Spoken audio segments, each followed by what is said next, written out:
रात का अंधेरा लेकिन सड़कों पर आग की लपटें।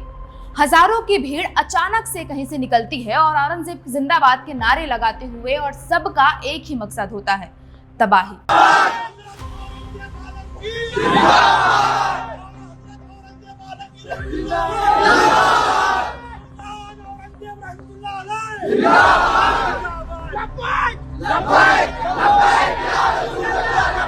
कोई सोच भी नहीं सकता था कि 100 साल पुराना एक कब्र हजारों लोगों के लिए कब्रगाह बना देगी। नागपुर में जो हुआ वो महज एक दंगा नहीं था, वो था एक सोचा समझा प्लान, एक सुनियोजित खेल।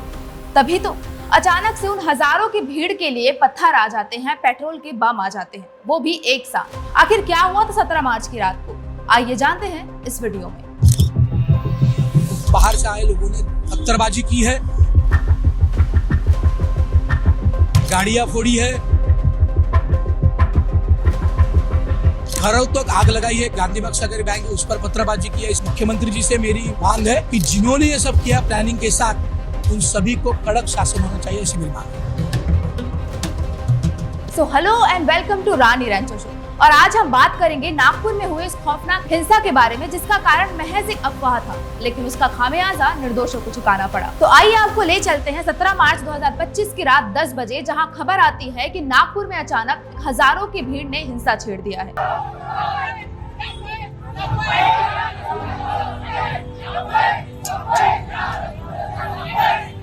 और वो हिंसा इस कदर बढ़ जाती है कि आगजनी होती है, आंसू गैस छोड़े जाते हैं, सुरक्षा कर्मियों तक पर पत्थरबाजी होती है। आखिर ये अचानक हुआ था या पहले से प्लान था? आज हम इस मामले की हर परतें खोलेंगे। अरे रानी, ये अचानक हमला था, ये पहले से कोई बड़ी प्लानिंग चल रही थी? और वैसे भी ये कब्र बचाने आए थे या हिंदुओं को जलाने? यही तो सवाल है रंजू। चलो पूरी कहानी जानते हैं। घटना की शुरुआत होती है 17 मार्च 2025 की रात 10 बजे, जहाँ नागपुर में अचानक हिंसा भड़क उठती है। अचानक हजारों की भीड़ सड़कों पर आती है और जमकर आगजनी, पत्थरबाजी और सुरक्षा कर्मियों पर हमले होते हैं। आखिर ये सब शुरू कैसे हुआ था? हाँ, कोई बोल रहा था कि ये सब अचानक से गुस्से में हुआ, लेकिन यार ये अचानक से गुस्सा हमेशा पत्थरों और पेट्रोल बम कहाँ से आ सकता है? तो हुआ ये था रंजो कि विश्व हिंदू परिषद और बजरंग दल ने एक प्रदर्शन किया था, जिसमें औरंगजेब की कब्र को हटाने की मांग उठाई गई थी। कोई नई बात नहीं थी, ये पहले भी ऐसी मांग उठी थी। प्रदर्शन जो है शांतिपूर्ण रहा, लेकिन तभी अफवाह उड़ गई कि उस पुतले पर रखी हरी चादर पर धार्मिक शब्द लिखे थे, जिसे भी जलाया गया था। बस फिर क्या था, अफवाह ने आग पकड़ ली और देखते ही देखते हिंसा भड़क उठी। अफवाह भी वही फैलाए, गुस्सा भी उन्हें ही आए और पत्थर भी उन्हीं के घर पर रखे हुए मिले। वाह, कमाल की प्लानिंग है। लेकिन ठहरो, कहानी में एक और एंगल है। तूने देखा तो होगा ना, हाल ही में एक फिल्म आई थी छावा, जिसमें दिखाया गया था कि कैसे औरंगजेब ने संभाजी महाराज पर अमानवीय अत्याचार किए थे। इस फिल्म से लोगों के अंदर गुस्सा भर गया और पहली बार हिंदू समाज ने खुलकर अपनी आवाज उठाई। अरे इतने सालों तक इस कब्र से कोई दिक्कत नहीं थी, लेकिन अब अचानक लोगों को अपना इतिहास में प्यार हो गया। यही तो, पहले लोग इतिहास भूल चुके थे, लेकिन जब पर्दे पर असलियत दिखी तो उन्हें याद आ गया कि कैसे औरंगजेब ने हिंदुओं पर अत्याचार किए, और फिर उसी गुस्से से कब्र को हटाने की मांग होने लगी। तो अब आते हैं असली मुद्दे पर। अगर ये सिर्फ एक कब्र का मामला था तो सिर्फ हमला प्रदर्शनकारियों पर होता, लेकिन नहीं, हमला हुआ हिंदुओं के घरों पर, उनकी दुकानों पर, उनकी वाहनों पर। जिन गाड़ियों पर स्वास्तिक बना था ना रंजो, उन्हीं पर हमला किया गया। जिन घरों पर ओम लिखा था, उन्हीं पर आग लगाई गई।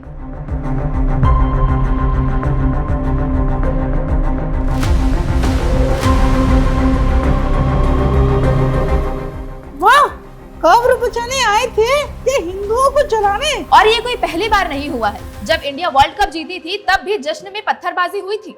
अब ये बताओ कि ये अचानक हो गया या फिर पहले से तय था? सही कह रही हो रानी, मतलब ये पहले से सोची समझी प्लानिंग थी। तभी तो उनके छतों पर अचानक से पत्थर आ जाते हैं। और सोचने वाली बात ये भी है रंजो कि जब मोहम्मद शमी ने मैदान में पानी पिया तो इसी गैंग को इतनी तकलीफ हो गई और फतवे तक जारी हो गए। जब वो खेल रहे हैं तो इसका मतलब वो सेहतमंद हैं, तंदुरुस्त हैं, तवाना हैं। अब ऐसी कंडीशन में उन्होंने रोज़ा नहीं रखा और रोज़ा न रख करके फिर उन्होंने पानी भी पिया।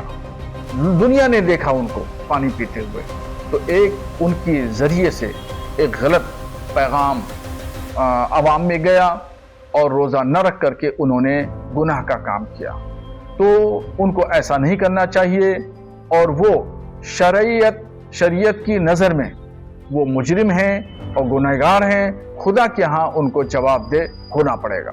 और साथ ही उसकी बेटी ने होली खेली तो उस दौरान भी उन्हें ट्रोल कर दिया गया। लेकिन जब खुद रमजान में खुलेआम हिंसा कर रहे हैं तब कोई फतवा नहीं आया, क्यों? हाँ रानी, रमजान में हिंसा करो फिर ये सब जायज है, लेकिन पानी पी लिया, होली खेल लिया तो गुनाह कर दिया। मतलब हिंसा करने में कोई गुनाह ही नहीं है, लेकिन होली खेलने में गुनाह ही है। अब यही सवाल तो हर कोई पूछ रहा है रैंचो, सवाल जो सबको सोचने पर मजबूर कर दे रहा है। नागपुर हिंसा ने पूरे देश को सोचने पर मजबूर कर दिया कि हमारा भारत भारत है या फिर पाकिस्तान बनता जा रहा है, जहां अब तर्क या लोकतंत्र की जगह सिर्फ हिंसा ही बचेगी। और सबसे बड़ा सवाल ये है रानी, जो निर्दोष मारे गए उनका कातिल कौन है?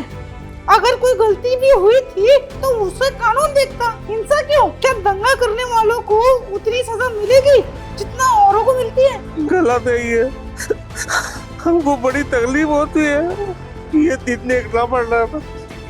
टीयर गैस के जो गोले जो थे ये यहाँ गिर रहे, और मेरे घर में महीना भर के बच्चे थे, छोटे न्यू बोर्न, दो न्यू बोर्न बेबी थे, तो उनको सांस लेने में भी प्रॉब्लम हो रही थी और पूरे जिस्म पे जलन हो रही। सजा तो मिलेगी रंजू, सभी को एक बराबर सजा मिलेगी क्योंकि कानून सबके लिए एक होता है। लेकिन सवाल अभी ये है कि इस सब का गुनहगार कौन है? वो लोग जो हिंसा भड़काते हैं या फिर वो लोग जिसका समर्थन करते हैं? मैं इन सब का जिम्मेदार किसी हिंदू मुस्लिम समुदाय को नहीं मानती। जवाब आप सभी के पास है। जरा सोचिए और बताइए, ऐसे हिंसा का जवाब हमें एकजुट होकर देना चाहिए या नहीं?